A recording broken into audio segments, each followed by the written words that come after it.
Hey guys, welcome back to the show, and on this episode, I'm going to be talking about a movie that came out 15 years ago. Now, at that time, many people considered this movie to be the worst movie ever made, and some actually still do. Now, I always find with any kind of aggregate review score, it's always important to take note of the number of reviews that went into it. For example, if you see a movie that's got like 80%, but that is only based on 10 reviews, not exactly the greatest sample size to go on. However, this movie still holds a 0% rating based on 116 reviews. And that in itself is quite an achievement, I have to say. So now we ask the question that this whole show revolves around: what is it about this movie that makes it so bad? However, as many of you know, asking that question can, in turn, lead to many more questions. Which is why you should be thankful that I'm the one breaking down this movie and not you. I've got like 13 pages here, and that's not even including the stuff I'm going to improvise as I do this review. Let's start with the title, because after I'd finished watching the movie, I found myself wondering why the movie was titled Ballistic, Ecks vs. Sever, instead of just Ballistic. Before I saw the movie, I assumed it was because the movie was going to be about two rivals, mortal enemies battling it out, but it's not. I mean, Ecks and Sever do fight, but that's only until they realize that they're actually on the same side. So the movie really isn't about Ecks versus Sever. It's actually about this guy versus Sever. That's something that's set in motion from the beginning of the movie and stays until the very end. It's pretty much the whole plot. The movie starts with Vin taking her son Michael home after his trip from Europe, but his father, Robert Gant, gets his cronies to come and pick up his son from Vin. So, on the way to Gant, suddenly a car bomb goes off and Sever shows up looking like Obi-Wan Kenobi in a garbage truck. Of course, she manages to beat up all the DIA agents with guns.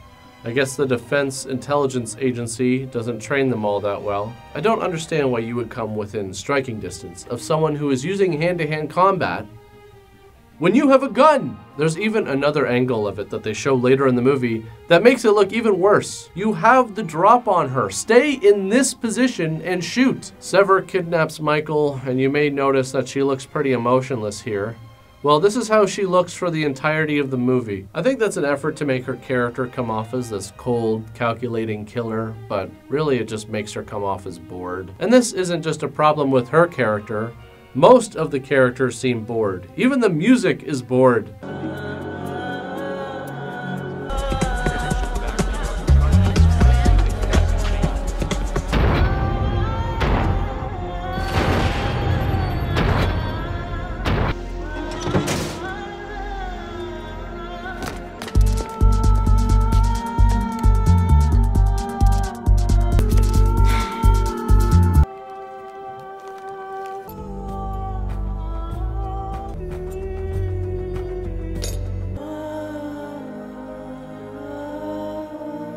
Seriously, that's what your brain's doing through most of the movie, just There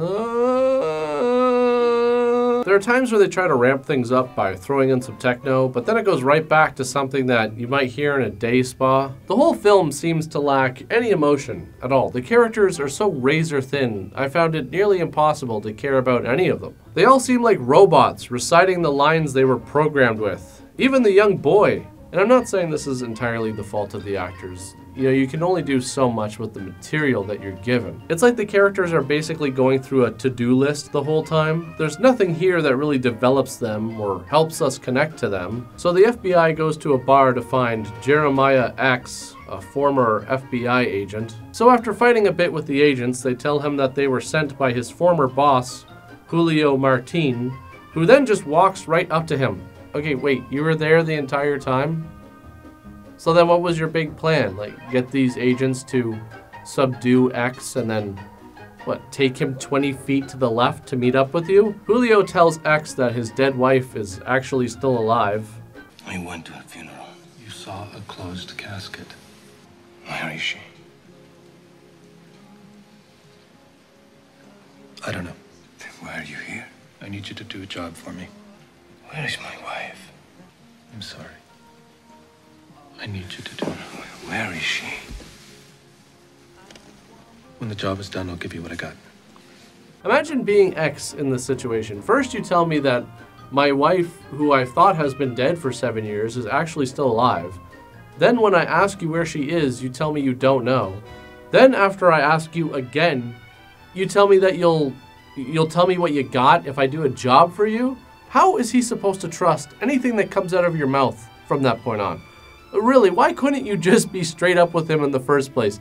Hey, look, we have some information on your dead wife. Turns out she's still alive. We'll tell you everything that we know if you do this job for me. Wow, look at, you see that? See that? You know what that's called? It's this technique called not f***ing with the person that you're trying to collaborate with. You'd be amazed at how well that works. So Ecks leaves and Julio knows he's going to come back.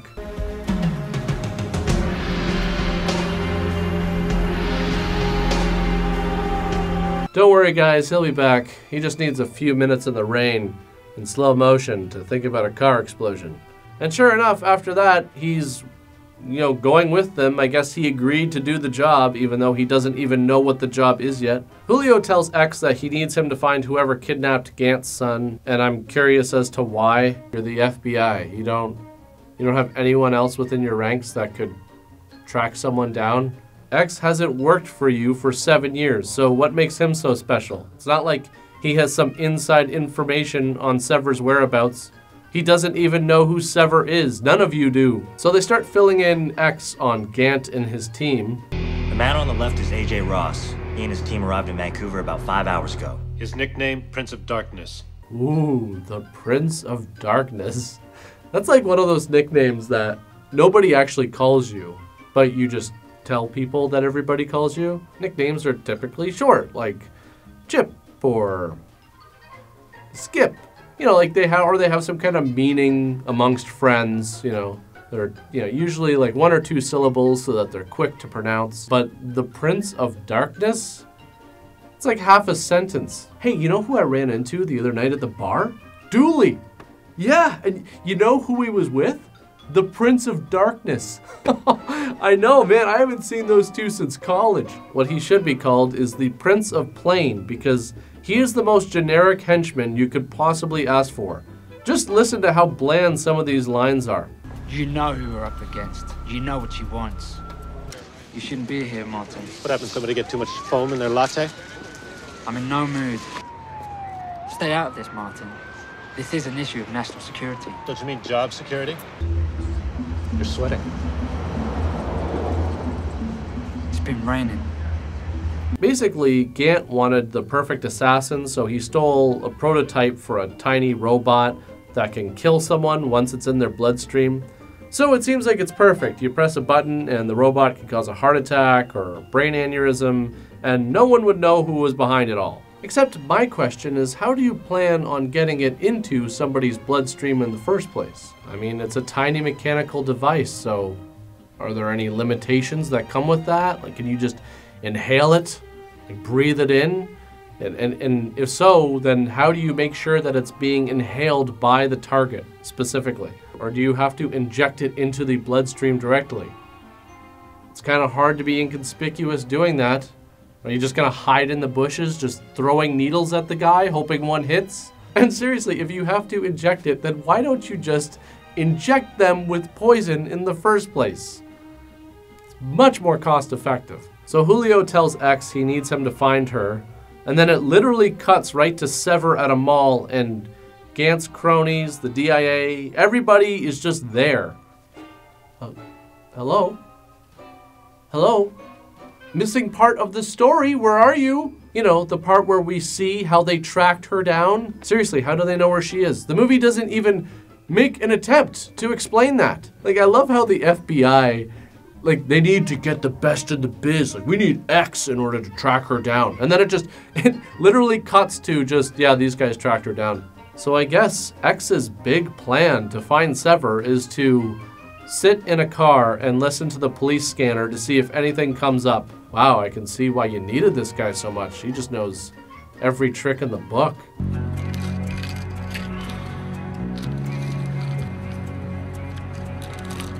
Is that why they call you Ecks? I'm on a diet. And what's up with these pills anyways? They never come back to it in the movie at all, so honestly, why even include them if they're of no importance or significance to the character? Of course, Gant's men just suck at the job they're paid to do, and a giant shootout ensues between Sever, the DIA, and the police. So I guess X's big plan paid off. If you just sit and wait long enough, someone else will find the person you're looking for. This shootout scene goes on for a while, and there's one stunt here that I think is pretty funny. And it's not the guy falling onto the car, it's the guy that gets knocked out by the wheel that flies off of that car. And just look at this. There are 5 guys here, and not one is able to shoot her. She just goes ahead and batons the shit out of them. You came out of the truck with guns, so what happened to them? This guy is even running in the direction that she's coming. What happened to him? He just disappears. So Sever mows down the area with a machine gun for a few minutes, and then after that, she just gets off the truck and walks away.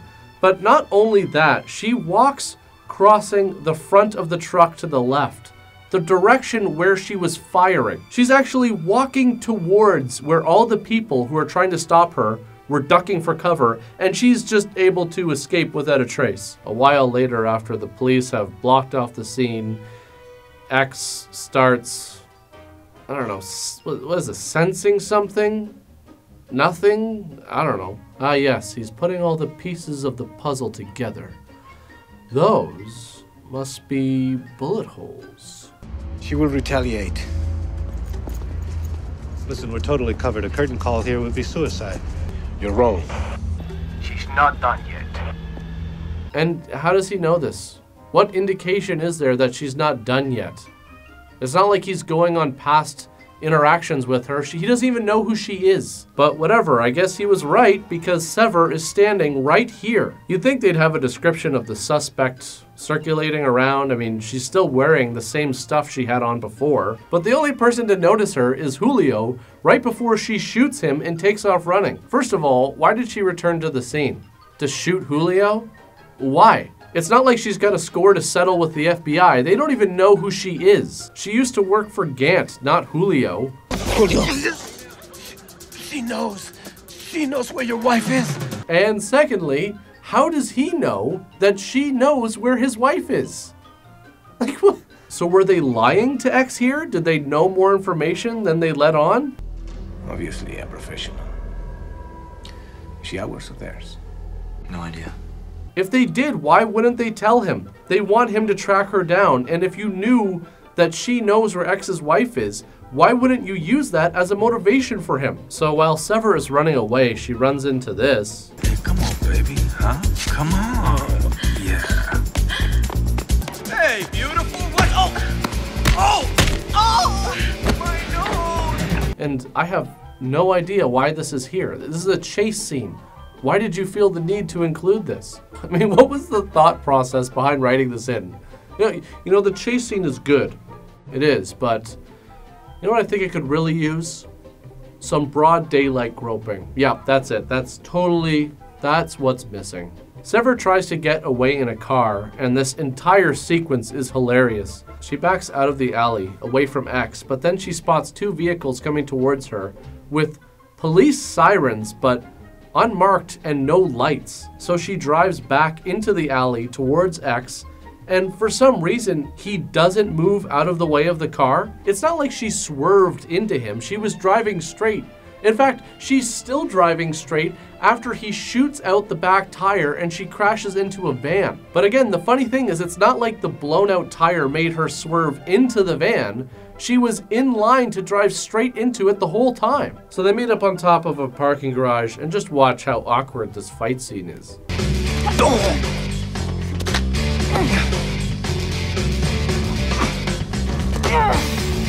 Sever likes to stare a lot in this movie, and I really don't understand why. Like right here, she's trying to get away. So why would you stand there? Turn around and get out of there. It seems like at times slow motion shots are just added in randomly. And when I say randomly, I mean randomly. Most of this fight is in real speed, and then suddenly, this attempt at a leg sweep is in slow motion. Was there something cool or dramatic that you wanted to emphasize about that? How about some of these punches and kicks that are actually connecting? Even after a punch to the face, Sever still takes a second to just stare at him blankly. Anyways, the DIA shows up. And you might be wondering what the DIA stands for. I kind of breezed over it earlier, but the DIA is the Defense Intelligence Agency. Their motto is committed to excellence in defense of the nation. And apparently that includes just being completely reckless, because when they ask the Prince of Darkness what to do because Ecks and Sever are fighting, he tells them not to let them kill each other because if Sever dies, they'll never be able to find the kid. So I guess the safest and most logical thing to do would be to just unload an M60 machine gun at them. I'm sure they'll just get out of the way completely unharmed. Hopefully none of these bullets stray off and kill anyone in the general area that you're firing into, like here, or in this building, or this one, or the people working on this construction site. So Sever gets away because Ecks gets all tangled up trying to catch her. So I guess it's the perfect opportunity for another long stare. Anyways, back at the Batcave, Sever is analyzing some kind of video, I think. I always love in movies when they have the ability to just enhance an image even to the point where it becomes an X-ray somehow. Ecks is able to look up information on Sever. I have no clue as to how he's able to do this. I mean, even if he's able to somehow just hack into the DIA server, how would he even know what to look for? He doesn't even know who she is. And the same goes for Sever. She's somehow able to just easily hack into the FBI and look up information on Ecks, even though, again, she doesn't even know what to look for. Suddenly, the Vancouver police just break into Harry's house and arrest Ecks for the shooting of Julio. And the ineptitude here is truly something to behold. You mean to tell me that you're going to charge an FBI agent with the shooting of the FBI agent he is working with, track him down, arrest him, but you're not able to do that with the person who turned an entire city block into a war zone and even returned to the scene to commit the shooting in question?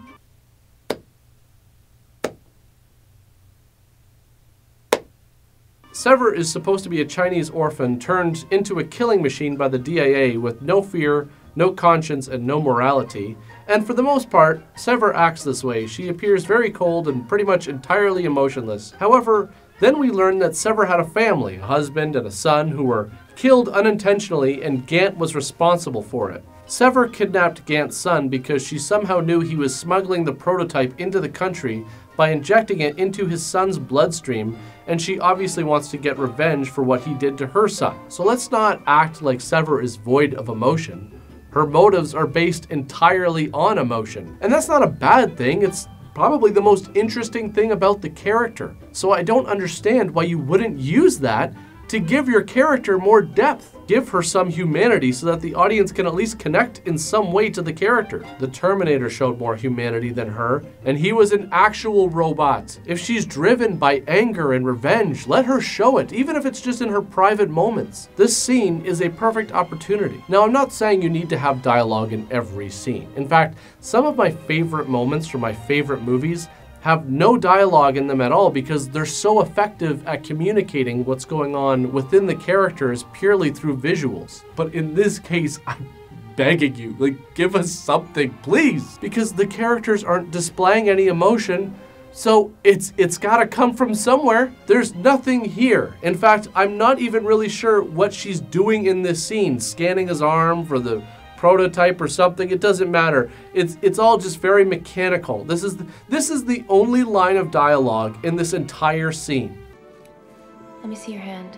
Even just something small, you know, while she's scanning his arm, like, you know, I once had a son around your age. Even just something small like that adds some emotion to the character and to the scene. Anyways, while the police are transporting Ecks to jail, Sever just shows up out of nowhere with a grenade launcher. Again, how did she track him down? There's a big shootout with lots of explosions. Somehow the front of the bus blows off. And of course, this action-packed sequence just wouldn't be the same without lots of staring. Ecks chases Sever to a junkyard where he crashes his motorcycle right into a flaming vehicle. and the cars behind him crash into the same wreckage, yet it causes both vehicles to somehow launch upwards into the sky and perform simultaneous barrel rolls. Then, after some more staring, Sever tells Ecks that his wife is at Gant's address. Back at Sever headquarters, she brings Michael lunch, and I guess it's perfectly clear now that she doesn't actually want to kill him, she just wants to give him diabetes. And again, let's see if there's any kind of interesting exchange here. Thank you.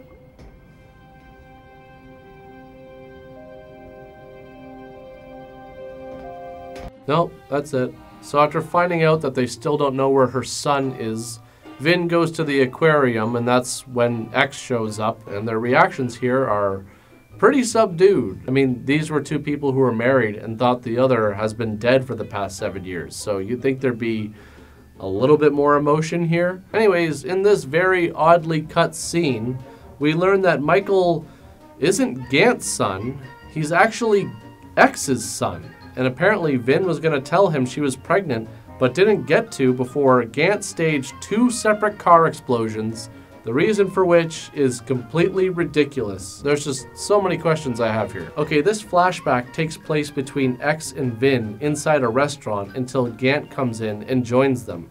So they all know each other. Well then how come this scene near the beginning of the movie implies that they don't know each other? This entire scene plays out as if Ecks has no idea who Gant is. Well, the reason for that is because Gant used to be Agent Clark and then changed his identity to Robert Gant. So why doesn't the FBI have intel on this? Why don't they tell Ecks this information? I'm assuming that Gant and Ecks used to work together, so you'd think the FBI would know who he was. Why wouldn't they tell Ecks?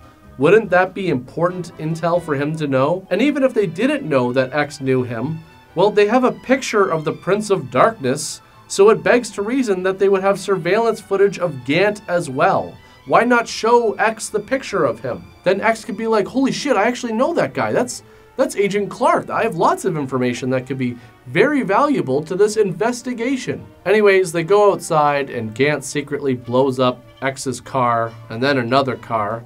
I'm assuming that he was genuinely trying to kill Ecks when he blew up his car. The only reason that Ecks survived is that he wasn't inside the car at the time. But what was the purpose of the second explosion? To convince Vin that the same people that were out to kill Ecks were trying to kill her too? So what was the big idea here anyways? What was Gant trying to achieve with this elaborate, nonsensical plot? Well, it's quite simple really. He wanted to steal Ecks' wife. I mean, holy shit, talk about desperate. Yes, that's it. Dude figured the best way to do this would be to kill Ecks by blowing up his car, then blowing up another unrelated car, and of course just sweep his heartbroken widow off her feet. I've heard of some elaborate ploys to get, you know, chicks to notice guys, but I just feel like when you reach that point when explosives are part of the equation, man, I think you gotta go back and, you know, go back to the drawing board and rethink the game plan. I mean, there's other fish in the sea. Holy shit, man. You are going to detonate explosives and then somehow pull off some elaborate fake death, double cross shit and think that this is gonna work? Dude, like, go on a dating site or some shit. I mean, what were you like in high school? Maybe if I murder our math teacher, that girl will notice me. And at some point, you think the truth has to come out. She's gonna find out at some point, you know. That's gonna come back to bite you in the ass. And then what? Like, what kind of a story is that? Oh, well, how'd the two of you get together? Well, we always knew each other, but it wasn't until he, you know, staged my death and tried to kill my husband by blowing up a few cars in a restaurant parking lot that I just realized, I think this is the type of guy I want to spend the rest of my life with. I mean, you go to a bar, most guys start off pretty basic. Hey, can I buy you a drink? This asshole walks in, she's got a ring on her finger, which means she's married. Wonder if I could just stage her death and try and kill her husband. And even if that doesn't work, maybe I can just make her believe that her husband's dead and then have her husband believe that she's dead. Yeah, and then I'll just keep them apart for the next, you know, the rest of their lives. Yeah, I think I can pull that off. Bartender, and do I really have to go into just how close to impossible it would be to pull this off. Faking your own death would be hard enough. You have to convince everybody you died and then basically just disappear and start over. But the idea that this married couple would believe for 7 years that the other one was dead without the truth revealing itself in some way at some point pretty much borders on impossible. Just think about it for a second. There's got to be someone who was close to both of them. You know, family member, a friend. Might be a little awkward for them going to each funeral and then seeing the other person. And even if you want to make the argument that they didn't at least hold a memorial service for each person, then still there's got to be someone who was close to them that would have been notified of what happened. Hey, Ecks? Hey, what's going on? What, Vin is dead? This is crazy. I just got a call from her telling me that you were dead. And also, you'd think the 2 explosions in a restaurant parking lot would draw some attention from the police. They might want to investigate. Unless, of course, they were feeling lazy that day. Like, yeah, you know what? This is going to be so much paperwork. Dude died in the explosion, probably vaporized. That's why there's no human remains at all. Yeah, no need to follow up on this. Case closed. Also, how long after X's death did Vin start, banging this guy? Seriously, because she was pregnant before the explosions, right? So it must have been pretty soon afterwards. Either that or Gant is just really bad at math. So after their very emotionless reunion, they decide the best course of action is to run. And then we cut to a shot of their legs running, which again is randomly in slow motion for some reason. Sever just magically shows up. Again, how did she know where they were in the first place? Is that the bitch who stole our son? I see you found your wife.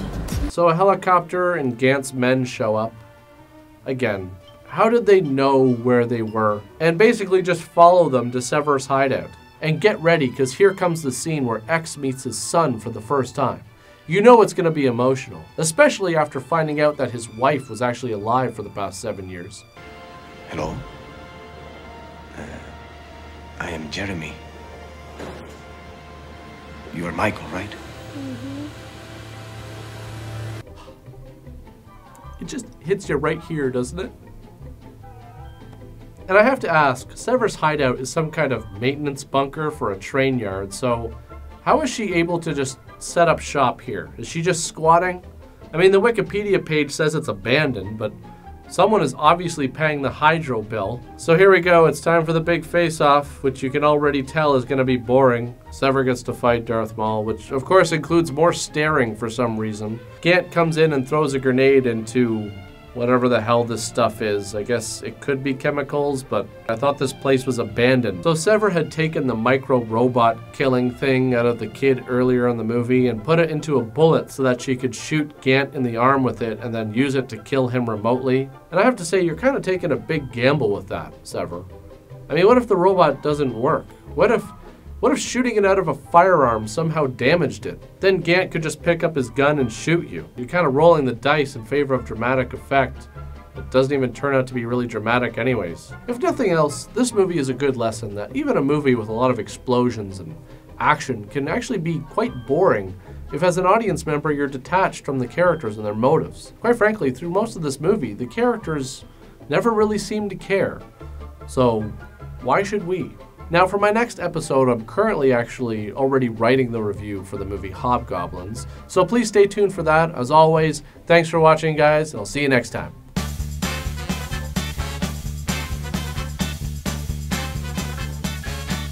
What would it be? Vin.